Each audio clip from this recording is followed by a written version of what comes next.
Ahojte, tu je Ľudská, vítam vás pri prvom tohtoročnom videu a zároveň aj v novom roku. Dúfam, že ste ho začali čo najlepšie a ak náhodou nie, tak dnes tu mám pre vás video, ktoré by vám mohlo k tomu trošičku dopomôcť. Ja už som si zaužívala začínať nový rok aj nejakým takým motivačným videom. Minulý rok som vám ukázala, ako čo najlepšie začať nový rok a dnes som sa rozhodla spojiť niečo motivačné s niečím kreatívnym a ukázať vám, ako si vytvoriť to, čo by vám mohlo pomôcť k splneniu snov.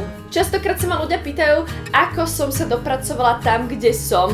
A tí, čo ma už dlhšie sledujú, vedia, že za tým nie som len ja, ale pomohol mi k tomu aj Danko. No predtým, ako sa to celé začalo, som bola tiež len tínežerka, ktorá mala strašne veľa snov a netušila, ako si ich splniť. Minule som trošku zaspomínala a pripomenula si obdobie, také moje to najviac tínežerské, kedy som ešte brigádovala, takže som sa snažila si nejak zarobiť, aj keď to bolo pre mňa dosť frustrujúce, pretože som robila v kuchyni, umývala som riady, zberala som riady, utierala som špinavé stoly po špinavých ľuďoch, šúpala som zemiaky, robila som jednoducho takú robotu, ktorá nie je najpríjemnejšia, ale myslím si, že na ten začiatok a na prvý zárobok to bolo úplne super. Vtedy môjim obrovským snom viem, že bolo robiť niečo kreatívne, niečo, čo by ma naplňalo a zrovna umývanie riadov to nebolo. V tom období som strašne veľakrát čítala a pozerala dokumentárny film The Secret, čo som vám už strašne veľakrát spomínala, že tam som sa tak najviac inšpirovala a to ma tak najviac namotivovalo k tomu začať niečo robiť kreatívne. Túto knižku alebo film pozná určite každý, alebo teda ak niekto nepozná, tak by to mal poznať, lebo vďaka tomu som zistila, že princíp toho života a šťastia je naozaj jednoduchý. A postupom času som sa v tom utvrdila. To, čo mám dnes, veľakrát zodpoveda tomu, o čom som snívala v tých mojich tínežerských rokoch a za to všetko vďačím aj tejto knižke. Pamätám si, keď som raz prišla zo školy, bola som úplne demotivovaná z toho, že netuším, čo budem po nej robiť. No a vtedy som si povedala a dosť, musím s tým niečo spraviť. Opäť som si preklikala tento film, až som prišla na časť, kde jeden veľmi úspešný pán hovoril o tom, že si raz spravil nástenku vízií. Táto nástenka spočívala v tom, že si povystrihoval obrázky veci, ktoré túžil mať a dal ich všetky na jednu kopu. Urobil si z toho jednoducho nejaký plagát, vystrihol si tam nádherný luxusný dom, dobré auto a o pár rokov zistil, že všetko, čo tam je na tej nástenke, sa mu splnilo.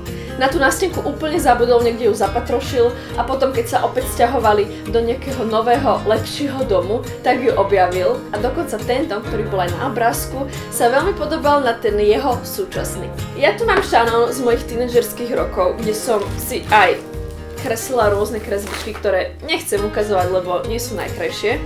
No a objavila som tu aj moju nástenku.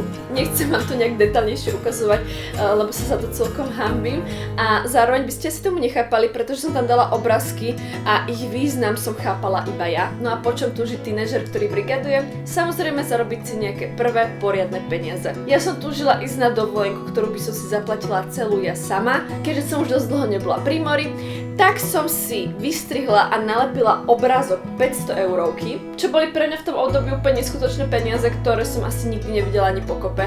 Teda možno u rodičov, keď niečo išli platiť, ale u seba jednoznačne nie. 500 eur pre mňa znamenalo obrovský peniaz, ktorý kebyže mám, tak sa cítim úplne slobodne. A túto nástenku som robila asi keď som mala cca 16-17 rokov. Peniaze možno teraz nie sú ideálnym príkladom, ako vám ukazovať, že sa mi splnili sny, ale pre mňa to strašne veľa znamenalo, pretože ja som si tamto 500 nápila s tým, že je to niečo, čo netuším, ako mám dosiahnuť a o rok na to som držala v ruke svoj prvý väčší zárobok. Vtedy som si uvedomila, že to naozaj funguje a cítila som takú energiu, ktorú som dovtedy ešte nepocítila. Bola som jednoducho strašne šťastná a namotivovaná robiť niečo ďalej. Vysnívala som si robiť niečo, čo ma baví a naplňa. Teraz tu sedím a točím pre vás video. Aj keď som vtedy vôbec točenie videí nepokladala za to, čo by ma mohlo baviť a naplňať, ale ja som sa v tom časom našla a som za to neskutočne vďačná. Aj za to, že práve teraz pozeráte toto video. OK, dosť bolo kecania, teraz vám vysvetlím, čo budeme robiť v dnešnom videu. Keďže to má byť niečo také kreatívnejšie, tak samozrejme, že budeme v ňom niečo vyrábať. A keď som sa vás na Instagrame pýtala, aké by ste chceli ďalšie novoročné video, tak ste mi písali buď Sims, ktorý bude, alebo niečo motivačné a kreatívne. A to práve ideme robiť. Vždy, keď točím, tak má za sebou stále to isté pozadie.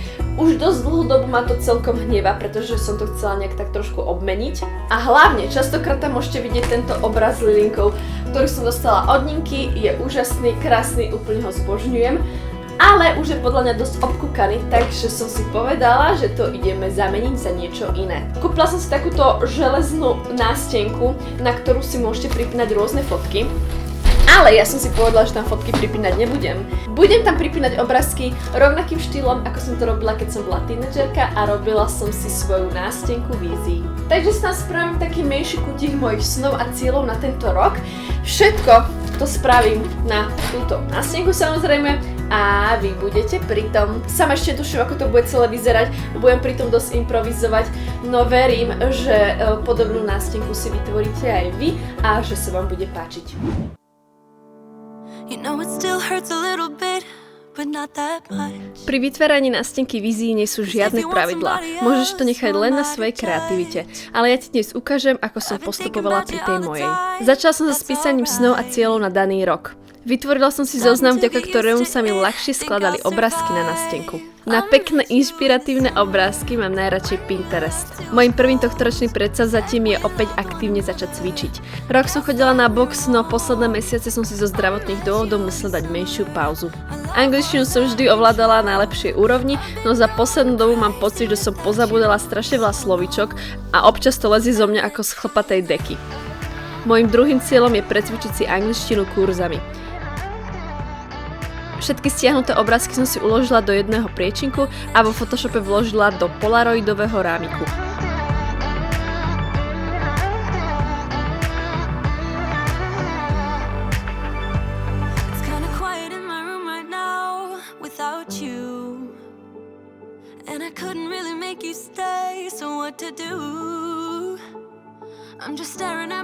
Pripravené fotky som si vytlačila aj s motivačnými citátmi, ktoré si chcem často pripomínať.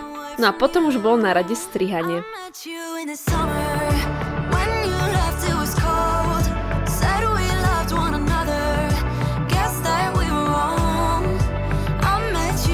Asi najdlhšie mi trvalo rozloženie obrázkov na nástenku. Niektoré som podložila aj podkladom s textúrou, aby som to trošku oživila.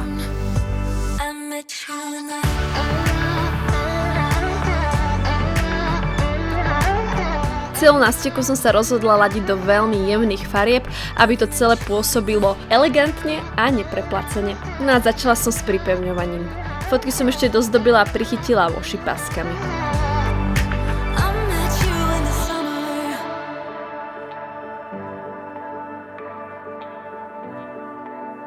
Mojím tretím cieľom je cestovanie. Minulý rok som navštívila veľa krajín, ale tento rok by som si chcela splniť jeden taký väčší, dlhoročný cestovateľský sen a to navštíviť Thajsko.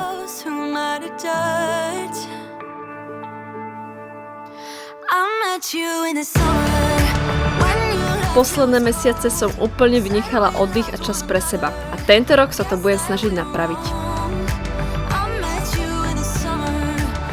Rok 2019 je pre mňa o plnení snov a vytváraní projektov.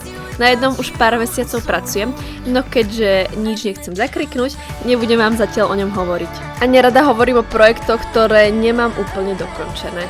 Tento rok by som si chcela nájsť taký väčší kreatívny priestor, v ktorom by som nemala len pracovný kútik, ale aj ten osobný. Verím, že ten pravý na mňa ešte čaká, tak ja sa púšťam do hľadania. Prilepila som ešte moje dva zvyšné ciele, a to viac sa venovať foteniu a natáčaniu a začať opäť aktívne kresliť, tak ako za starých čias. V strede mojej nástenky som nechala priestor na hlavný nápis Moje ciele. Ak náhodou budeš robiť podobnú nástenku ako ja, odporúčam vystrihnúť písmenka väčšie, lebo tie moje celkom zanikli.